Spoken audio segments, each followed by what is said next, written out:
Our next speaker is Dr. Annelise Barron. She's a William Myron Keck Associate Professor of Bioengineering at Stanford University. Her presentation today is titled Anti-Amyloid and Anti-Infective Peptoid Mimics of LL37. You can find her presentation summary and bio on the event's website. And now let's welcome her on stage. All right. So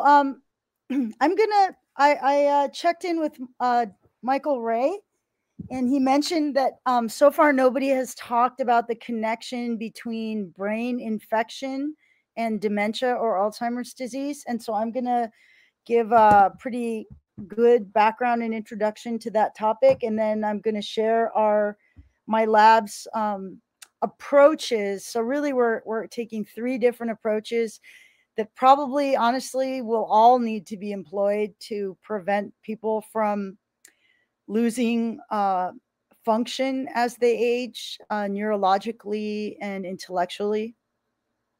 Once it's fully understood that, as I'm asserting here, Alzheimer's disease, which is becoming more prevalent and seems to have been made possibly worse by the COVID pandemic, is caused by the chronic dysregulation and weakening of innate immunity and the blood-brain barrier via underexpression, degradation, and inactivation of innate immune proteins, including LL37 and apolipoprotein E, which is well known to be a major risk factor for Alzheimer's disease. So the broader title of this would be the role of innate immune dysregulation in the etiology of dementia and how we may be able to prevent and treat it. Alternatively, the SENS-backed approach to doing this is to create anti-amyloid and simultaneously anti-infective peptoid mimics of LL37. So I'm going to summarize the whole lecture right here, just to put everything in context before I continue with the details. So this is work that's funded by an NIH Pioneer Award that I won in October 2020, and it's been supplemented now by funding from SENS. And the basis here is that the human brain is susceptible to invasion by neurotropic, meaning, able to merge with neurons, become active in neurons, neurotropic viral, bacterial, and fungal pathogens. For example, herpes simplex virus 1, for example, the oral pathogen Porphyromonas gingivalis, and for example, the ubiquitous fungal pathogen Candida albicans. Those are all found in the brains of people that died with dementia. So why is it that the brain is susceptible to invasion by these different kinds of pathogens? These organisms, specifically P. gingivalis, also C. albicans, they release enzymatic or peptide virulence factors that degrade and inactivate your key innate immune proteins, including host defense peptides and cytokines. They basically down-regulate your body's immune system. So when you inactivate your body's host defense proteins, and that includes cytokines like TNF-alpha, also the interferon response is downregulated by oral infection by P. gingivalis, apolipoprotein E and LL37, which is a host defense peptide. It'll dysregulate the innate immune system of the whole brain, leave it vulnerable to infection. Once you have infection, you have neuroinflammation. And once you have neuroinflammation, you get neurodegeneration and you get a steadily declining cognition. Now, I am interested in a human host defense peptide, which is natural in the human proteome and unique in the human proteome, called LL37. And it is broadly antimicrobial. It is also requisite for autophagy and microautophagy. It also, this is extraordinary, it binds to and neutralizes the ABeta peptide that's associated with Alzheimer's, the islet amyloid polypeptide that's associated with type 2 diabetes and the formation of amyloid in the pancreas with insulin insensitivity, which is again correlated with Alzheimer's, and alpha-synuclein, which is the particular protein that forms amyloid in Parkinson's. So LO37 actually binds to all of these different peptides in a sequence-specific fashion and makes a complex with them. And we're interested in these complexes. And LO37 is also necessary for the maintenance of tight junctions, both in the blood-brain barrier and the gut epithelial. So it just does so much. And if you have a brain tissue that's left unprotected because LO37 and these other host defense proteins have been degraded, we now have tissue that's vulnerable to phagocytosis, which leads to atrophy. So, literally loss of brain tissue. And we want to prevent this in one of three ways. And honestly, you could probably do all three of these. If you had someone susceptible to this, for instance, by having a apolipoprotein E epsilon 4 allele, you could do all three of these strategies to try to prevent this. One thing I think will be important is that you do want to upregulate LO37 from birth to try to prevent.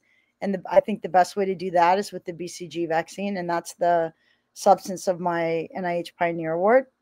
You can also orally dose a person with compounds that upregulate LO37. And I'll talk about that. And then lastly, when you already have an established brain infection, you can utilize biostable mimics of LO37, compounds we call peptoids, that share LO37's anti-amyloid and anti-infective properties. So I just want to show you, this is the microfiche photograph from Dr. Annelise Alzheimer that was published in 1907. And you see how much brain tissue is lost actually in the Alzheimer's disease. I mean, there's just a massive atrophy of the brain. And we're looking at more than 55 million people suffering from Alzheimer's globally and 5.5 million in the US, with only 1 in 4 in the US diagnosed. Until 1984, actually, it was believed that Alzheimer's disease might have an infectious origin. But then that year, they discovered the amyloid beta peptide, and then 2 years later, phosphorylated tau, both of which form amyloid fibrils external to neurons in the case of ABeta, and internal to neurons also in the case of ABeta, and specifically phosphorylated tau. And, so therefore around 84, 85, 86, this amyloid cascade hypothesis was born, which put forward the idea that dementia and Alzheimer's was really just caused by these amyloid forming proteins, ABeta and tau. And I would say that's not wrong, because we know that a rapid overproduction of ABeta can contribute to the development of Alzheimer's, but it's incomplete. So more recently, and this is from June 2020, it's been recognized even, by very well-known authors like Anthony Komaroff from Brigham and Women's Harvard, and published in the Journal of the American Medical Association, that, hey, maybe infections can cause Alzheimer's disease. We used to think it was just amyloid beta, tau, and ApoE, as I was just discussing, but now there's a new disease model saying that possibly infection triggers neuroinflammation, and then the sequela of neuroinflammation is the so-called Alzheimer's disease. And then they went through a consideration of pathogens that they believe could be involved. One is herpes simplex viruses 1 and 2. And that's very significant, since at least 85% of US adults are carriers of at least HSV1. So that would mean that you're susceptible. And in fact, adults that have a reactivation of a herpes simplex infection see a substantially increased risk of Alzheimer's disease. In particular, if a person is positive for an IgM, it's a particular kind of immunoglobulin that signals reactivated infection. So chronic infection with herpes, it will almost double your risk for Alzheimer's. Whereas the IgG, which is showing less chronicity, did not have an effect on risk. So chronic infection was a problem. And then here, amyloid beta peptides themselves were shown to be active against the herpes simplex virus in a neuronal cell culture model. This is work done at Sherbrooke University. And they showed that if you combined A-beta 42 and HSV1 in culture, you would induce the production of the immune response facilitated by TNF-alpha and IL-1 beta and interferon alpha in neuroblastoma and glioblastoma cell lines.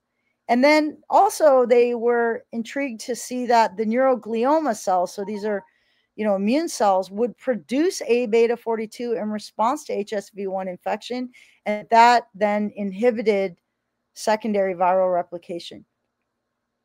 And then at Harvard, Robert Moir showed that if you used a 5x FAD mouse model of Alzheimer's, and then you infected that mouse model of Alzheimer's disease, which overproduces A-beta, human A-beta, into its brain, that a herpes virus infection would greatly increase and accelerate the deposition of that A-beta in the mouse's brain. And that further, if you went and you looked inside of those amyloid plaques, you would see that the amyloid is actually entrapping and inactivating the herpes viral particles, which again, would seem to indicate that amyloid is an immune response to infection and has a direct anti-infective aspect. A group out of New York City, the Icahn School of Medicine, did deep next generation sequencing of more than 1,000 human brains. And they compared people that died from Alzheimer's disease with normal brains. And, they were looking for differences in gene expression between these groups. But what they found instead, since DNA sequencing also reveals the genomes of pathogens, that they found a lot more of the human herpes virus strains 6A and 7 in the brains with early stage dementia than normal brains. But they really couldn't tell whether the virus was the trigger of the disease process associated with early stage dementia, or whether it was a symptom of dementia. Has the brain become unprotected? But this was a very strong, again, human brain-derived data. In a large study in 2018 in Taiwan, they found if adults were diagnosed with new herpes simplex virus infections, they would have a 2.5-fold higher risk of developing dementia. But if they would accept treatment, antiherpetic medications such as acyclovir or valacyclovir, which is a protease inhibitor against herpes simplex virus specifically, you could reduce your risk down to just 9%. And this was a large study with 33,448 subjects. So there seems to be a large effect. Another group at Tufts University made an organoid model of herpes-induced Alzheimer's disease, and they found that even in normal human brain-like tissue, if they infected with herpes, they got every symptom of Alzheimer's disease: gliosis, neuroinflammation, decreased functionality according to electrical activity. And this was in the absence of any exogenous mediator of AD. All they did is take totally normal human brain cells that they had differentiated from stem cells, and then they infected with herpes. So that is a big deal. And in fact, another pathogen of interest is Porphyromonas gingivalis, and you can infect totally wild-type mice, not mouse model of Alzheimer's, and you will see, again, all of the signatures of Alzheimer's-like disease in mice that you orally infect with Porphyromonas gingivalis. You'll see higher inflammation. You'll see neurodegeneration in the infected, but not the control group. And you actually detect the Porphyromonas gingivalis and the virulence factor called gingipains in the hippocampi of these treated mice by multiple different methods. And then finally, you would see the signature extracellular A-beta amyloid and then intracellular phospho-tau tangles in the infected mouse group, but not in the control group. And then there was a 2019 study, again, concerning these Porphyromonas gingivalis and the gingipain proteases, which are enzymatic virulence factors that they make. They looked in human Alzheimer's brains. And again, they saw that these Porphyromonas gingivalis organisms and gingipain proteases were in the brains. that the levels they had correlated with tau and ubiquitin pathology, and that they also orally infected PG mice, but they used a different strain of mice, and they used older mice, whereas the previous study used younger mice. Again, they saw a response of a higher production of A-beta upon infection. They also showed that the gingipain proteases were neurotoxic, both in vitro and in vivo. So P. gingivalis is interesting because it's an anaerobic bacterium, but it only survives by eating peptides, proteins, amino acids. And so it secretes 3 different variants of these powerful cysteine proteases called gingipains that cleave either at arginine or lysine. And then it also makes a virulence factor called peptidyl arginine deaminase, which again alters arginines. That same group at Cortexime, led by Stephen Dominy, who's now working in my lab for the last year, also showed in cell culture with infected neurons that, you will have neurodegeneration like in Alzheimer's, and the persistent expression of active gingipains that then dysregulate the neurons. So, that previous paper I was just talking about, they actually found these gingipains in 90% of postmortem Alzheimer's brains, gingipains localizing into the cytoplasm of neurons.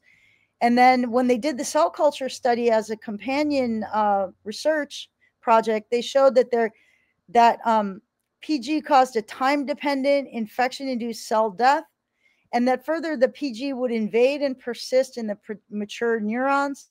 And if they then examined the ultrastructure of these neurons, they would see autophagic vesicles, multivesicular bodies, cytoskeletal disruption, more phosphorylated tau as opposed to normal tau, and loss of synapses. And I just want to go back and, like referencing the student talk at 11, right? Senescence and cell death or failure of cells to divide are very likely connected with this chronic infection, especially because cell division is powered by mitochondria.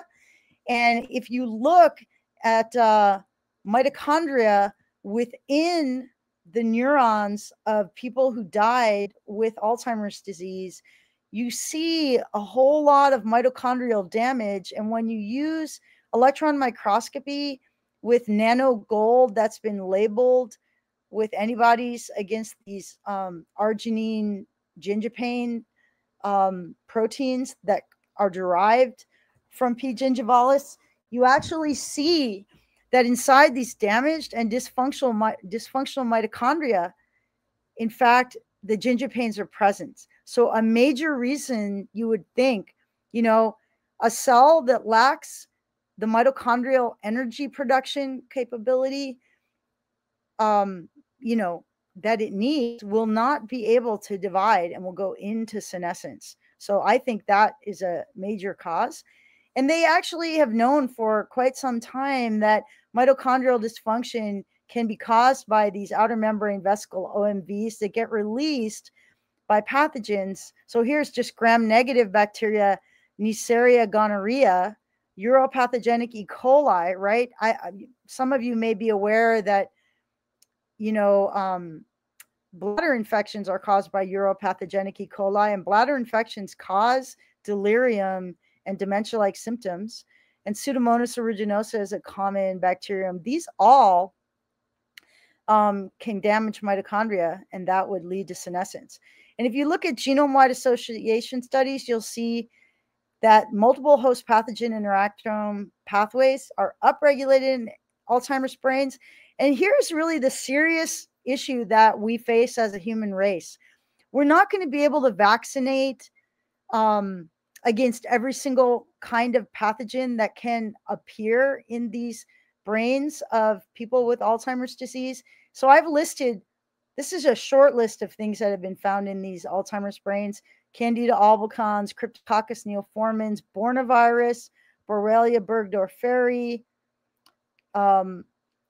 which causes, I'm trying to remember, it'll come to me in a second, cytomegalovirus, roseola viruses, that's the HHV 6A and 7, herpes viruses, HIV, Epstein-Barr, which is also correlated with multiple sclerosis, hepatitis C, influenza, P. gingivalis, which I just spent some time talking about.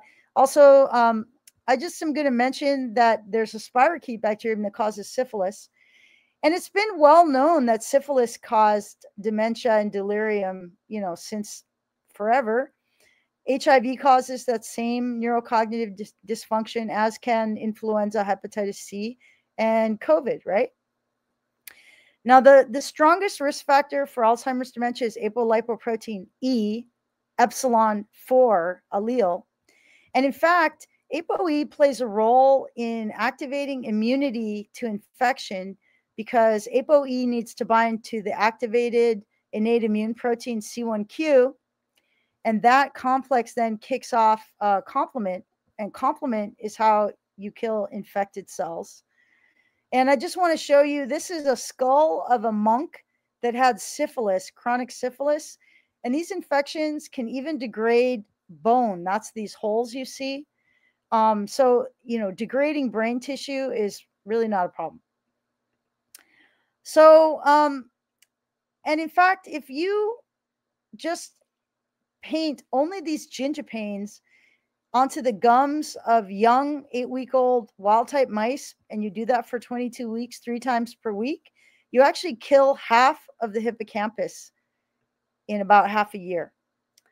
And the folks at Cortexon, so Steve Dominy gave me this data because he works in my lab now, they showed that these gingipanes actually preferentially chew up and inactivate ApoE epsilon 4 as opposed to epsilon 3 and epsilon 2. So these are the only differences between the 3 common human alleles of apolipoprotein E, 2, 3, and 4. 2 is extremely protective, 3 is somewhat protective, and 4 is a very high risk allele. And these gingipanes actually cleave at arginine. And what the Cortexheim group showed is that ApoE epsilon 4 becomes inactivated by alterations and cleavage of those arginines. Further, the peptidyl arginine deaminase enzyme that's made by P. gingivalis will convert arginines to citrulline, and that will inactivate this protein I'll talk about in a moment, LO37, and it does that by citrulinating arginine. And it's well known that the hippocampi of AD have an abnormal accumulation of citrulinated proteins. So let's see, I have 7 minutes left. So a logical deduction would be if dementia and even neuronal senescence is actually caused by infection, and by the way, your odds of having P. gingivalis infection by the time you're 55 years old is almost 100%. And your odds of having herpes simplex virus 1 infection as an American adult is 85%. And so by the age of 60, you're very likely to be colonized both by P. gingivalis and HSV1. And then it's just trench warfare. How long is your brain going to last against this onslaught? If you're going to have multiple different pathogens, there must be some ongoing dysregulation or dysfunction of the brain's immune system that would seem to be responsible for this. How does that happen? So, I really believe that we have a destruction of the proteins that would normally defend your brain, so-called innate immune modulatory factors, apolipoprotein E, epsilon 4 and epsilon 3. Those 2 can get degraded to a significant extent by the gingipanes and other virulence factors. And also this important immunomodulatory host defense peptide, LL37, which is necessary for controlling innate immunity. And LL37 is a kind of lever to shift innate immunity. So one thing you might think about doing is upregulating the gene that encodes LL37, which is a 37 amino acid peptide that is one of a kind in the proteome and also in the rodent genome, encoded by a gene also called CAMP. So it's only one gene, one protein. And it's considered to be the most centrally important or factotum host defense peptide in the human system because it has the attribute of being extremely broad spectrum antibacterial, antiviral, and antifungal, and prevent the formation of stable colonies of pathogens called biofilms. And it can be deployed from all different kinds of white blood cells, neutrophils, macrophages, microglia, which are the white blood cells of the brain, dendritic cells, which are the immunomodulatory cells of the body, and then specialized immune cells like basophils and eosinophils, T cells, and natural killers all utilize it. But also neurons can express it, platelets, mast cells, the meninges, which forms a protective barrier around the brain, and all types of epithelial and endothelial cells, which are, again, important. And this peptide is released by a dedicated proteinase. It's necessary for macroautophagy and maintenance of tight junctions. The problem is it has many arginine and lysine protease sites, and we already have established that these gingipanes are, very dangerous to peptides and proteins that have arginines. And there's also a lysine protease among the gingipanes. So they get rapidly degraded, and so we lose all of these important pleiotropic properties of LL37, its antimicrobial activity, its ability to recruit mesenchymal stem cells, which would allow renewal of brain tissue and other tissue, nerve tissue.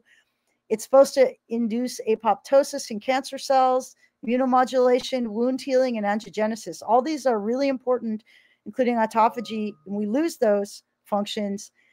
So LL37 and ABeta, which are both regulated by the same two G protein coupled receptors, the formula-like peptide receptor 1 and the P2X7 receptor, our lab showed in 2017 that these form a complex with each other. And in fact, the common familial mutations in Alzheimer's disease would tend to disfavor the formation of those complexes, because most of those amino acid sequence alterations that predispose to Alzheimer's actually reduce A-beta's negative charge, and therefore would be expected to reduce the electrostatic interactions with the positively charged LL37 protein. My lab showed that LL37 is expressed in all organs of the body, with the highest levels in the brain and the GI tract, that it's upregulated in the case of infection, that LL37 can be neuroinflammatory, but LL37 strongly inhibits A-beta fibril assembly and shows sequence-specific binding with A-beta, which is the amyloid associated with Alzheimer's. It binds to oligomers more strongly than fibrils, so it would tend to prevent the formation of fibrils. And it prevents, LL37 binding to A-beta will prevent the formation of beta-type secondary structure, and that binding then protects against the toxicity of A-beta and the neuroinflammation it causes. So working with Yevgeny Raskatov, originally we examined the kinetics of LL37 A-beta binding using the fluorescent molecule THT, which binds to amyloid. And we showed that an equimolar mix of A-beta and LL37 completely abrogated the formation of amyloid, whereas if you had less LL37 than A-beta, you would just slow the formation of amyloid, right? So you could totally abolish it if it was 1-to-1 and slow it if you had less than 1-to-1. We later went in and showed this complex is unique using amyloid analytical ultracentrifugation. Josefina Nielsen in my lab used small angle X-ray scattering and showed that this interaction is unique, that these perform defined nanostructures. Circular dichroism showed no amyloid formation. And we showed that, in fact, it really, even if you look just at A-beta 40, a shorter version, you really prevent the formation of amyloid with LL37. And I'm running out of time here.